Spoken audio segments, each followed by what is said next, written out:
안녕하세요. 반갑습니다. 지병근 세무사입니다. 오랜만에 이제 인사드리는 것 같아요. 주택임대사업자의 모든 것 2020년 개정판이 이렇게 나왔습니다.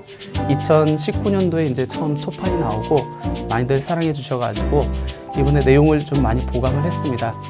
좀 책이 얇아야 다들 좋았는데 이번에 내용을 보강해가지고 한 430페이지 조금 늘어났습니다. 근데 많이들 궁금해하는 내용들을 담아놨기 때문에 아마 보는 독자들한테는 그래도 더 유용하지 않을까 생각됩니다. 특히 법인이 이제 주택을 취득을 해가지고 주택임대사업자 등록을 했었을 때 세제 혜택이 어떤 것들이 적용받는지 궁금해하시는 부분들이 많아가지고 이번에 그 내용 좀 많이 반영을 했습니다.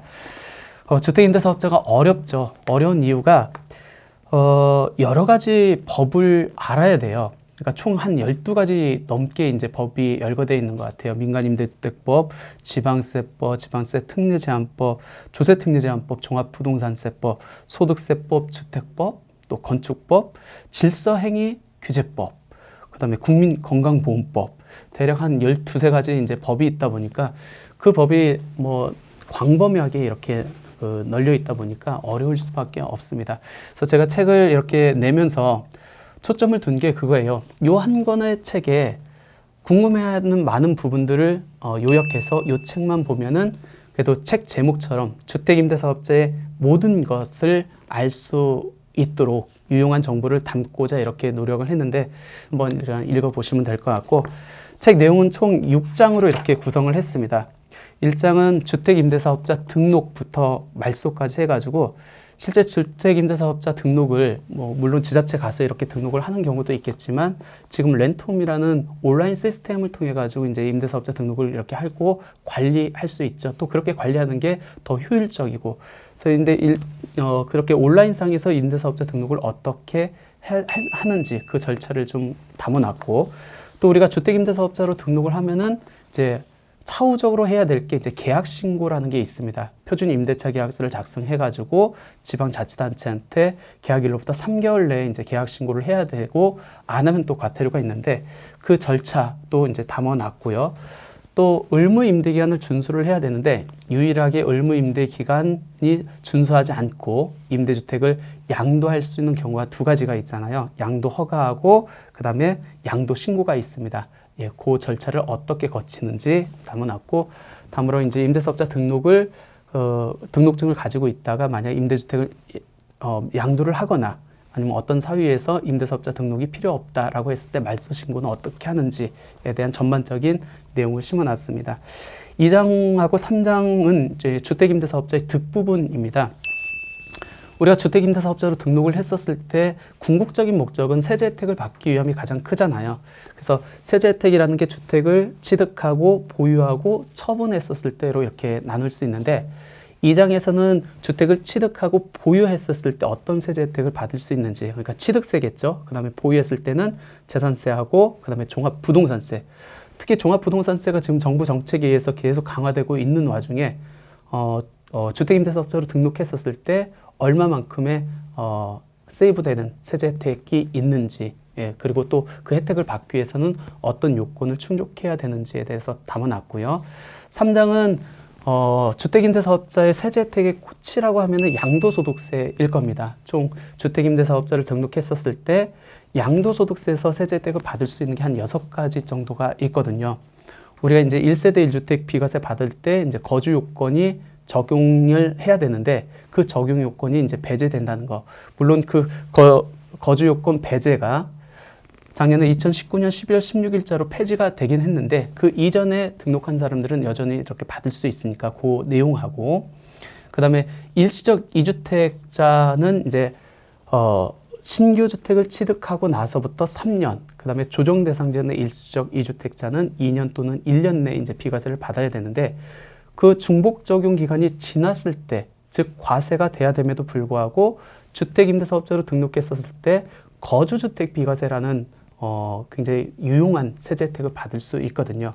근데 중요한 게 이 거주주택 비과세가 언뜻 보면 굉장히 그 큰 혜택임에는 맞아요. 근데 그게 납세자에 따라서는 또는 주택임대사업자 등록한 사람에 따라서는 오히려 불리하게 적용될 수 있는데 어떤 경우에 유리하게 적용되고 어떤 경우에 불리하게 적용되는지에 대한 사례를 이제 실제 사례를 갖고 이렇게 담아 봤습니다. 그리고 세 번째 양도세 혜택이라고 보면은 이제 중과죠. 양도소득세 중과가 굉장히 세금이 셉니다. 센데 임대사업자를 등록을 하면은 그 중과에서 배제가 될 수 있다. 크게 한 양도소득세 한 50% 정도 이렇게 차이가 나거든요. 거기에 대한 요건하고 사후 관리는 어떻게 되는지 한번 담아봤고, 그다음에 양도소득세에서 이제 장기 보유한 경우에 적용되는 장기 보유 특별 공제와 관련된 세제 혜택이 두 가지가 있습니다. 장기 보유 특별 공제를 추가 적용하고 그다음에 장기 보유 특별 공제를 특례 적용이라는 건데, 추가 적용은 2018년 3월 31일 날 이미 이제 소멸이 됐고, 근데 이제 그 이전에 등록한 사람들은 적용받을 수 있겠죠. 그리고 장기보유 특별공제율 50%, 70%, 즉 특례 적용은 아직도 살아 있고요. 2022년 12월 31일까지 등록한 분에서 적용받는데 굉장히 큰 혜택이죠. 내가 임대주택으로 하기 전에 발생한 양도 차이, 그리고 10년의 의무임대기간, 의무임대기간이 종료돼서 내가 거주했을 때도 적용받을 수 있는 유일한 세제 혜택이다라고 보시면 될 것 같고, 양도소득세 100% 감면은 양도세 내야 될 세금을 100% 감면해 주겠다니까 굉장히 큽니다. 물론 2018년 12월 31일 이전에 임대사업자로 등록을 했어야 되는데, 그 이전에 분양받은 사람들은 아직 내가 잔금을 내지 않고 취득을 아직 안 했다 할지라도, 그러니까 그 이후에 취득했다 할지라도 여전히 세제 혜택을 받을 수 있다. 그래서 각각의 요건이 어떻게 되고 어떤 세제 혜택이 있고 그 차이점이 어떤 것들이 있는지 자세하게 한번 설명을 넣어놨습니다. 4장에서는 주택임대사업자의 실부분을 좀 담아놨습니다. 우리가 주택임대사업자로 등록을 했었을 때 적용받을 수 있는 가장 큰 혜택이 이제 세제 혜택이라고 말씀을 드렸는데, 그 세제 혜택은 받는데 그걸 적용받기 위해서는 또 반대급부로 이뤄야 되는 실부분이 있습니다. 그래서 그 부분이 의무임대 기간을 이제 준수해야 된다는 거. 내가 단기로 했으면 4년, 장기로 등록했으면 8년의 의무임대 기간을 준수해야 된다는 거하고, 그다음에 임대사업자로서 의무적으로 지켜야 되는 행위가 있습니다. 5% 증액 제한이라든지 설명 의무라든지 계약 신고라든지 표준 임대차 계약서 의무 사용, 이런 거를 준수하지 않았을 때 과태료 문제가 이제 상당히 대두가 되고 있습니다. 최근 언론을 보니까 특히 5% 증액 제한을 중심으로 해가지고 위반 행위자들에 대해서 소급해가지고 지금 점검을 하겠다라고 최근 보도에 이렇게 나온 게 있는데, 주택임대사업자들한테 발목을 잡을 게 이제 그 과태료 부분일 것 같아요. 그 중에서 특히 5% 증액 제한, 5% 증액 제한을 준수하지 않았을 때는 최대 3천만 원의 과태료가 적용되고, 그 과태료만 적용되는 게 아니고 아까 저희가 봤던 주택임대사업자를 등록했었을 때 그 득부분, 그걸 전혀 이제 못 받게 돼 있거든요. 그 5% 증액 제한이 굉장히 중요한 이슈가 됐습니다. 근데 그 5% 증액 제한을 언제부터 준수를 해야 되는지, 또 어떻게 준수를 해야 되는지, 거기에 대해서 이제 자세하게 설명을 놨고요. 또 주택임대사업자로 등록을 하면은 또 문제가 되는 게 이제 임대소득이 노출이 되겠죠. 왜? 내가 세제 혜택을 받기 위해서는 지방자치단체도 임대사업자로 등록을 하고, 그 다음에 세무서에도 사업자 등록을 해야 되면은 사업자 등록번호를 부여받게 되고, 그 사업자 등록번호로 해서 나는 이제 관리 대상이 되고, 주택 임대 소득에 대해서 이제 FM적으로 이제 신고를 해야 되는 경우가 많이 발생할 겁니다. 그때 종합소득세 신고를 어떤 방법으로 해야 되는지, 또 그 신고를 할 때 좀 세금을 줄일 수 있는 방법은 어떤 것들이 있는지, 또 주택임대사업자로 등록하면 종합소득세 신고하기 이전에 2월 10일까지 사업자 현황 신고를 해야 되는데, 그 사업자 신고는 어떻게 하는지에 대해서도 한번 자세하게 다뤄봤습니다. 그리고 또 하나 걱정하는 이제 그 주택임대사업자를 등록해서 걱정하는 분들이 건강보험료죠. 그동안 2천만 원 이하는 이제 비과세가 돼가지고 그 건강보험료를 크게 신경 쓰지 않아도 됐는데, 올해 이제 소득세 신고를 하게 되면은 올해 11월 달부터 이제 건강보험료가 이제 부과가 될 겁니다. 아마 그동안 내지 않았던 건강보험료를 부과가 되기 때문에 굉장히 큰 부담으로 적용될 것 같은데, 과연 어떤 사람들이 건강보험료가 적용이 되고, 내가 근로소득자나 다른 소득이 있었을 때 건강보험료는 또 어떻게 되는지, 그 건강보험료를 좀 줄이기 위해서는 어떤 전략을 짜야 되는지에 대해서도 한번 읽어보면 이해하실 수 있을 것 같습니다. 제5장은 주택임대사업자 등록을 해야 하나요? 라는 제목을 갖고 기술을 해봤습니다. 그러니까 주택임대사업자를 등록했었을 때 득과실이 있습니다. 이 득과실이 있는 경제 환경 속에서 나는 과연 주택임대사업자로 등록을 하는 게 맞는지, 근데 그 의사결정을 하기 이전에 지금 과세관청하고 그다음에 국토부나 지자체에서의 그 주택임대소득에 대해서 세원 관리는 어떻게 관리를 하고 있고 어디에 포커스를 맞추고 있는지 거기에 대해서 한번 그 자세하게 기술을 했고요. 또 주택임대사업자 등록을 지금은 의무적으로 하게 되어 있죠. 그때 안 했을 때 이제 가산세 부과가 되고 있는데 그 주택임대사업자 등록을 해야 되는 대상은 어떻게 되고 안 했을 때 미등록 가산세는 어떻게 적용이 되는지, 그리고 최근에 이제 조정 대상 지역에 따라서 양도소득세도 그렇고 종합부동산세도 많이 달라집니다. 조정 대상 지역이 한번 픽스가 되면 고정되는 게 아니고 정책에 따라서 해제가 되기도 하고 새롭게 지정이 됩니다. 그때 양도소득세, 종합부동산세에 어떤 영향이 있고 또 주택임대사업자를 등록한 사람들한테는 조정대상 지역이 어떻게 영향을 미치는지 거기에 대해서 한번 그 기술을 해봤고요. 그런 상황에서 주택임대사업자 등록 여부를 어떻게 판정해야 되는지도 한번 설명을 해놨습니다. 제6장은 법인주택임대사업자에 대해서 한번 내용을 집어넣었습니다.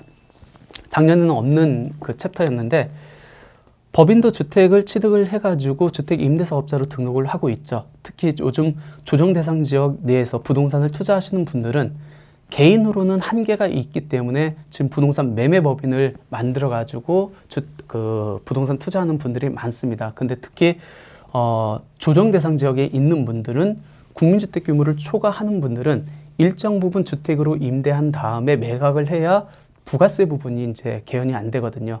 그 가장 좋은 방법은 내가 주택을 취득해가지고 임대사업자, 단기임대 같은 경우로 등록해가지고 매각하면은 매각 당시에 국민주택 규모를 초과한다 할지라도 부가세 부분은 영향이 없거든요. 그래서 점점 더 법인이 주택을 취득해가지고 그 법인이 주택임대사업자로 등록하는 케이스가 많이 있다 보니까 과연 법인이 주택을 취득해서 주택임대사업자로 등록했었을 때 개인과는 다른 어떤 세제 혜택들이 주어지는지 거기에 대해서 한번 정리를 해봤습니다. 크게 6가지 혜택이 주어지거든요. 첫 번째는 개인과 마찬가지로 취득세가 감면이 되는데 또 취득세가 중과가 또 배제가 됩니다. 법인 같은 경우는 대도시 내에서 대도시 내에 주택을 취득했을 때는 취득세가 4% 중과가 되거든요. 근데 주택임대사업자로 등록하면은 그 중과를 배제받을 수 있고 또 법인을 설립할 때 또는 뭐 자본금 증자를 할 때든지 등록면허세가 중과가 될 수 있는데 또 주택임대사업자로 등록하면은 중과 배제 업종에 들어가기 때문에 또 배제가 될 수 있거든요. 그 다음에 개인과 똑같이 재산세 감면이 되고 종부세도 합산 배제가 되는데 9.13 부동산 대책에 의해서 조정 대상 지역 내에 있는 주택을 내가 임대사업자 등록한다 할지라도 종부세가 배제가 안 되잖아요. 근데 법인은 그 배제에서 벗어났거든요. 그러니까 법인은 아직도 조정 대상 지역에 있는 주택을 취득해서 장기 임대주택으로 등록한 경우에는 종부세를 배제받을 수 있다. 그래서 그 혜택에 대해서 한번 설명을 해봤고 또 법인이기 때문에 주택 임대소득이 있었을 때 소득세로 종합소득세로 임대소득에 대해서 세금 내는 게 아니고 이제 법인세로 내겠죠. 그 법인세 중에서 각 사업연도에 대한 법인세로 내는데 그것도 이제 감면이 되고 또 나중에 이 주택을 팔았을 때 양도소득세가 적용되는 게 아니죠. 개인이 아니기 때문에 법인이기 때문에 각 사업연도에 대한 법인세를 내고 주택이기 때문에 토지 등 양도소득에 대한 법인세를 별도로 추가과세가 되거든요. 근데 주택임대사업자로 등록하면은 그 토지 등 그 양도소득에 대한 법인세가 또 배제가 됩니다. 그래서 그 적용 요건하고 어떻게 세제 혜택을 받을 수 있는지에 대해서 심어놨습니다. 작년에 비해서 페이지 수가 많이 이렇게 늘어났는데 그래서 좀 보기 오랜 시간이 걸릴 것 같아요. 그래서 조금 이번에는 편집을 보기 쉽게 좀 컬러풀하게 해가지고 좀 가독성이 있게 좀 편집하려고 많이 노력을 했습니다. 그리고 최근에 개정된 개정세법 모두 반영됐고 또 최근에 12.16 부동산 대책 그 다음에 올 2월 달에 발표된 조정 대상 지역에 대한 내용까지 다 반영을 했고요. 그리고 소득세에 대해서 이제 많이 민감하다 보니까 소득세에 대한 내용을 많이 보강을 했고, 표하고 웬만하면 사례를 이렇게 많이 들어가가지고 그냥 글로써 읽는 것보다는 아무래도 표하고 사례를 보고 내용을 이해하는 게 가장 빠르거든요. 그래서 이해 측면을 높이기 위해서 웬만하면 표하고 사례, 그림들을 넣어가지고 할 수 있는데 좀 더 편하게 접근할 수 있도록 기술을 했습니다. 그리고 사도 인쇄, 이제 컬러풀하게 만들었어요. 2도가 아닌 4도로 해가지고 아마 책 읽는 데는 큰 부담 없이 이렇게 들어갈 것 같고, 가끔씩 이제 법 조문을 좀 알려달라고 하는 분들이 있어가지고 중요한 내용에 한해서는 법 조문이 어떤 조문이 들어가는지에 대해서도 기재를 해놨습니다. 아무튼 요 한 권의 책인데 아까 말씀드렸듯이 12가지 법이 다 들어가 있습니다. 그래서 요 한 권의 책을 읽고 주택임대사업과 관련된 모든 갈증, 궁금증 그런 것들이 해소됐으면 하는 바람으로 책을 출간하게 됐습니다. 한번 읽어보시고 나중에 평도 좀 알려주시면 감사할 것 같습니다. 예. 그리고 한 가지 마지막으로요. 책 뒤에 보면은 투자 유형에 따른 부동산 투자와 세금의 모든 것이라는 이렇게 아직 지금 마지막 편집 과정에 있거든요. 아마 2주 정도면은 그 책이 나올 것 같습니다. 요 내용은 뭐냐면 지금 대한민국의 부동산 투자에 관심이 굉장히 많아지고 있습니다. 남녀노소를 남녀노소를 불문하고 지금 제가 이제 강의를 가다 이렇게 들어가면은 예전 같은 경우는 부동산 투자에 이제 어르신 분들이 많이 앉아 있는데 요즘은 젊은 분들이 많이 앉아 있어요. 그만큼 부동산 투자에 관심이 많다는 거죠. 그래서 그분들한테 조금 유용한 정보를 제공하고자 우리가 부동산 투자를 하는 방법이 크게 3가지가 있거든요. 내가 사업자를 등록하지 않고 부동산 투자를 하는 방법. 그러니까 이 사람들은 이제 양도소득세로 나중에 부동산을 처분했었을 때 양도소득세로 세금을 내겠죠. 근데 이게 이제 처음 초보자들이 하는 이제 스텝이에요. 근데 조금 부동산 투자를 하시는 분들은 2번째 단계로 해가지고, 왜 그러면 지금 세제 정책이나 부동산 대책 정책을 보면은 개인으로 하는 거는 한계가 있거든요. 더군다나 조정 대상 지역 내에 있는 주택을 개인으로 하기에는 세부담이 너무 큽니다. 투자 수익이 안 나와요. 그러다 보니까 생각하는 게 이제 사업자 등록을 내자. 사업자 등록을 낸다고 하면은 2가지가 있겠죠. 개인 사업자하고 법인 사업자가 있겠죠. 그럼 개인 사업자로 냈었을 때 어떤 장단점이 있고 법인 사업자로 냈었을 때 어떤 장단점이 있는지, 그리고 지금 현재 부동산 정책에 의했을 때는 조정 대상 지역 내에 주택을 투자를 한다라고 할 경우에는 부동산 매매 법인이 이제 대세거든요. 정답이거든요. 그러면 부동산 매매 법인 사업자를 내 가지고 부동산 투자를 해야 되는데, 그렇게 했었을 때 절세 전략은 어떻게 가야 되는지, 그러니까 실무 강의를 통해 가지고 질문을 많이 받는데 그 질문들에 대한 내용과 답을 한번 모아보자 해가지고 그 책을 편집한 게 부동산 투자와 세금의 모든 것이라는 책이 아마 2주 후면 나올 것 같습니다. 특히 부동산 투자와 관련되고 나는 어떤 투자 유형으로 가야 되는지 고민하시는 분들은 꼭 한번 책을 사가지고 구독하시면은 부동산 투자하는 데 있어 굉장히 큰 도움이 되지 않을까 생각합니다. 그리고 지금 현재 부동산 매매법인을 만들어가지고 부동산 투자하시는 분들, 특히 소사무실을 임대계약해가지고 이제 부동산 투자하시는 분들 주의해야 될 점은 뭔지, 또 매매법인을 했었을 때 어떤 것들에 영향을 받고 어떤 것들도 조심해야 되는지까지 다 담아놨으니까 한번 같이 보시면 될 것 같습니다. 아무튼 많이 좀 한번 보시고 많은 조언과 또 이렇게 가르침 주시면은 책을 다음 해 이제 발간하는데 또 제가 강의하는 데 있어서 보충해가지고 여러분들한테 유용한 정보 제공할 수 있도록 노력하도록 하겠습니다. 네, 이상 인사드리겠습니다. 감사합니다.